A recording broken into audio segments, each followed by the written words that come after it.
Hello and welcome you all to RS Expedition.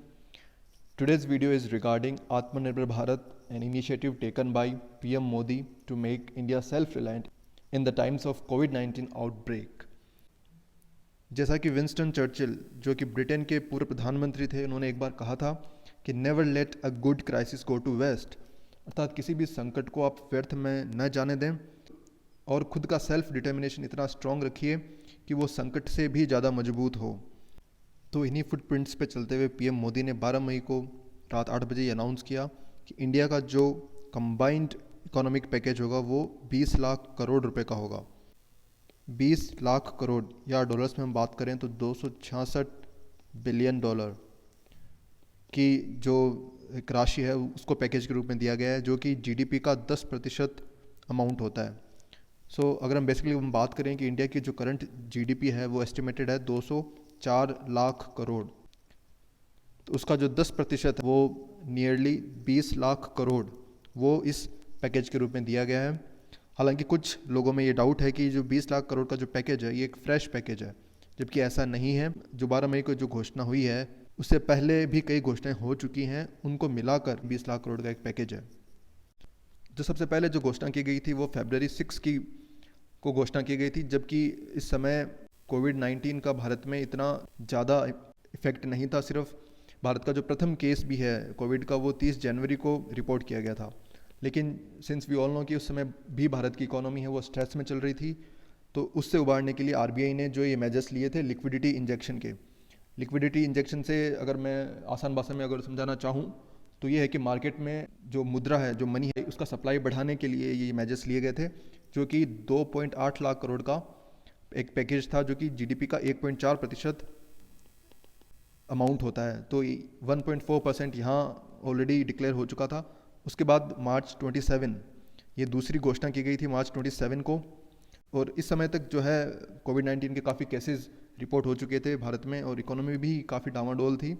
इसलिए उसको tackle करने के लिए आरबीआई ने फिर से एक पैकेज अनाउंस किया जो कि 3.7 लाख करोड़ का था, जो कि जीडीपी का 1.8% अमाउंट होता है।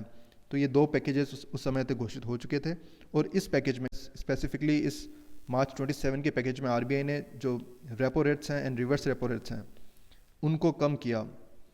अब ये जो repo rates and reverse repo rates क्या होते हैं, इनके लिए मैं एक अलग से वीडियो बना के उसमें अपन डिस्कस करेंगे कि ये क्या होते हैं।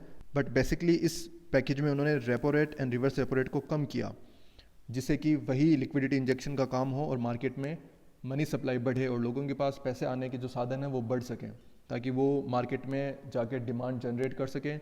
और अगर डिमांड जनरेट होती है तो इकोनॉमी में प्रोडक्शन भी बढ़े उस डिमांड को पूरा करने के लिए। तो इस प्रकार ये दूसरा पैकेज दिया गया था। उसके बाद अप्रैल 17 को ये तीसरा पैकेज अनाउंस किया गया, ये जिसे शॉर्ट में कहा गया targeted long term repo operations, यानी TLTRO। तो ये रेपो ऑपरेशंस थे और इसमें 50,000 करोड़ यानी जीडीपी का 0.25% ये पैकेज के रूप में दिया गया। ये देखिए, RBI governor Shaktikanta Das announces ₹50,000 crore boost for financial institutions. तो फाइनेंशियल इंस्टीट्यूशंस मेनली कौन कौन से थे, जिसमें आपका सिडबी आ जाता है, सिडबी, नाबार्ड, एनएचबी यानी नेशनल हाउसिंग बोर्ड। तो इनको एक आर्थिक सहायता दी गई 50,000 करोड़ रुपए की। ये तीसरा पैकेज था। उसके बाद चौथा पैकेज भी एक आया जो कि अप्रैल 27 को था, और इसके अंतर्गत special liquidity facility for mutual funds. Mutual funds को इसमें 50,000 करोड़ का पैकेज दिया गया, क्योंकि जो म्यूचुअल फंड्स थे उसमें एक स्ट्रेस फील हो रहा था, तो उसको बचाने के लिए ये एक जो पैकेज घोषित किया गया। तो ये सारे पैकेजेस, ये जो 4 पैकेजेस थे, ये आपके मॉनेटरी स्टिमुलस थे, मतलब अर्थव्यवस्था में आपकी जो मुद्रा है उसको बढ़ाने के लिए ये प्रयास किए गए। उसके बाद फिस्कल स्टिमुलस भी दिया गया, और ये मार्च 27 को देश की वित्त मंत्री निर्मला सीतारमन ने 1.7 लाख करोड़ का ये फिजिकल पैकेज था, जो कि जीडीपी का 0.85% अमाउंट होता है। तो ये इन 5 पैकेजेस को अगर आप ऐड कर लेते हैं तो ये आता है 4.8% ऑफ जीडीपी। जो हम बात कर रहे हैं कि 10% ऑफ जीडीपी जो है उस इतना इस पैकेज में दिया गया है, उसमें से 4.8% जो है ऑलरेडी दिया जा चुका है। जो बचा हुआ 5.2% यानी कि 10.26 लाख करोड़ ये जो है अभी दिए जाएंगे। तो अगर हम बाकी देशों से कंपेयर करें कि किस देश ने जीडीपी का कितना प्रतिशत कोविड-19 से लड़ने के लिए इकोनॉमिक पैकेज के रूप में दिया है, तो भारत की रैंक इसमें 5th रैंक है। तो भारत उन टॉप 5 देशों में शामिल है जिन्होंने अपनी जीडीपी का 10% या उससे ज़्यादा की जो राशि है वो इकोनॉमिक पैकेज के रूप में दी है जो कोविड-19 आउटब्रेक से लड़ने के लिए। पीएम मोदी ने जो ये रिलीफ पैकेज अनाउंस किया है इसकी तुलना 1991 के इकोनॉमिक रिफॉर्म से की जा रही है। आप सबको पता होगा कि 1991 में देश के प्रधानमंत्री थे पीवी नरसिम्हा राव। उन्होंने आर्थिक सुधार किए थे और उसमें वित्त मंत्री भारत के पूर्व प्रधानमंत्री मनमोहन सिंह थे। उन्होंने ऐसे अनप्रेसिडेंट स्टेप लिए थे भारत की इकोनॉमी को स्ट्रेंथन करने के लिए जो उससे पहले भारत में कभी नहीं लिए गए थे। इन स्टेप्स की जो पीएम मोदी ने अनाउंस किया इनकी तुलना उन रिफॉर्म से की जा रही है जिन्हें हम एलपीजी रिफॉर्म्स भी कहते हैं। तो एलपीजी रिफॉर्म्स में लिबरलाइजेशन, प्राइवेटाइजेशन एंड ग्लोबलाइजेशन अर्थात भारत की इकोनॉमी को विश्व के लिए ओपन कर दिया गया था। उससे पहले भारत एक रिलेटिवली क्लोज्ड इकोनॉमी हुआ करता था, लेकिन 1991 के रिफॉर्म से भारत एक ओपन इकोनॉमी बन गया था और भारत की इकोनॉमी में काफ़ी चेंजेस आए थे। अभी के रिफॉर्म्स की तुलना इनसे इसलिए की जा रही है क्योंकि 1991 के बाद पहली बार किसी ने इतने लार्ज स्केल पर लोकलाइजेशन की बात की है। पीएम मोदी ने कहा कि हमें मैन्युफैक्चरिंग सेक्टर को लोकलाइज करने पर ध्यान देना होगा, यानी इसके स्थानीयकरण की पर हमें ध्यान देना होगा। और उन्होंने एक मोटो भी दिया कि बी वोकल अबाउट लोकल, अर्थात लोकल के बारे में मुखर होकर बात करिए और ना सिर्फ बात करिए बल्कि उसका गर्व से प्रचार भी करिए। हालांकि लोकल का मतलब ये नहीं है कि हम जो ग्लोबल को इग्नोर कर दें, क्योंकि आज का जो समय है उसमें हर देश एक दूसरे पर डिपेंडेंट है अपनी कुछ ज़रूरतों के लिए। भारत की भी कुछ लिमिटेशंस हैं। जैसे कि हम बात करें कैपिटल, तो भारत कैपिटल जनरेशन में दूसरे देशों पर डिपेंडेंट है। उसके अलावा साइंस एंड टेक में भी इंडिया जो है इतना सेल्फ रिलायंट नहीं है। उसके अलावा ह्यूमन रिसोर्स, भारत में ह्यूमन रिसोर्स इतना डेवलप नहीं है कि हम सेल्फ रिलायंट अभी बन सकें। तो इन सेक्टर्स में हमें ग्लोबल के साथ कोऑपरेट करना पड़ेगा, उनके साथ चलना पड़ेगा। लेकिन मैन्युफैक्चरिंग सेक्टर और बाकी जो सेक्टर्स हैं उनमें हमें लोकल को प्रमोट करना चाहिए। हालांकि एक मिसकंसेप्शन लोगों में ये भी है कि लोकल का मतलब है स्वदेशी।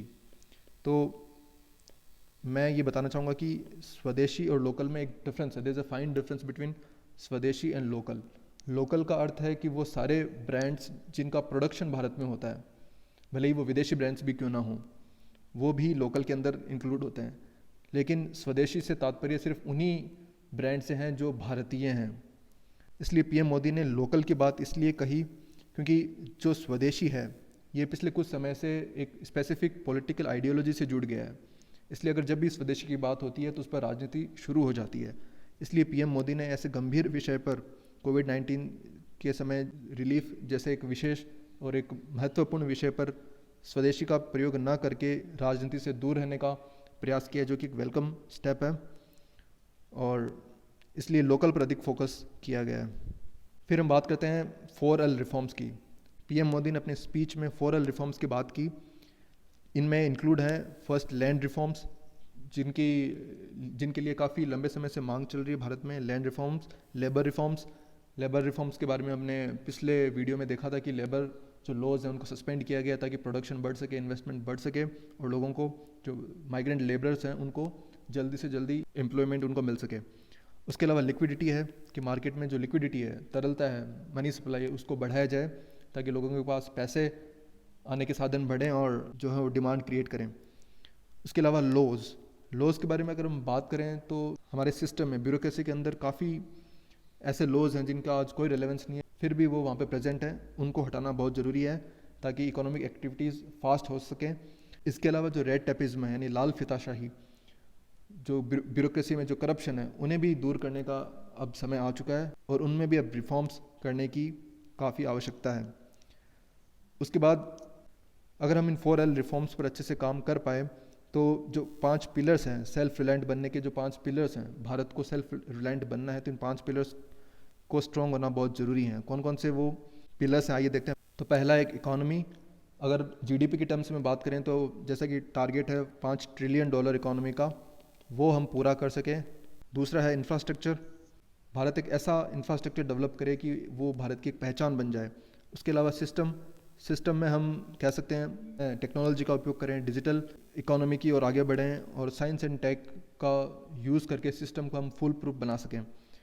उसके अलावा डेमोक्रेसी, तो आप सब जानते हैं भारत विश्व की सबसे बड़ी डेमोक्रेसी है, और अगर हम डेमोग्राफी की बात करें यानी जनसांख्यिकी की बात करें तो you will be surprise to know that India 65% of the population is below the age of 35 years. मतलब 65% देश की जो जनसंख्या है वो 35 साल से कम की है। तो आप सोच सकते हैं कि कितना युवा देश है और अवसरों की कितनी उपलब्धता है यहाँ पर। उसके अलावा जो लास्ट पिलर है वो डिमांड अगर हम जनरेट कर सकते हैं तो प्रोडक्शन अपने आप बढ़ेगा और जो इकोनॉमिक एक्टिविटीज़ हैं वो भी आगे बढ़ेंगी। तो इस प्रकार ये पहला पार्ट था आत्मनिर्भर भारत अभियान का। इसके अलावा जैसा कि पीएम ने कहा कि वित्त मंत्री द्वारा आगे आने वाले दिनों में अलग अलग घोषणाएं की जाएगी, उन पर भी हम अलग से बात करेंगे जब भी वो घोषणाएं की जाती हैं। I hope you liked this video. If you did, then please like and subscribe. Thank you for watching and have a good day.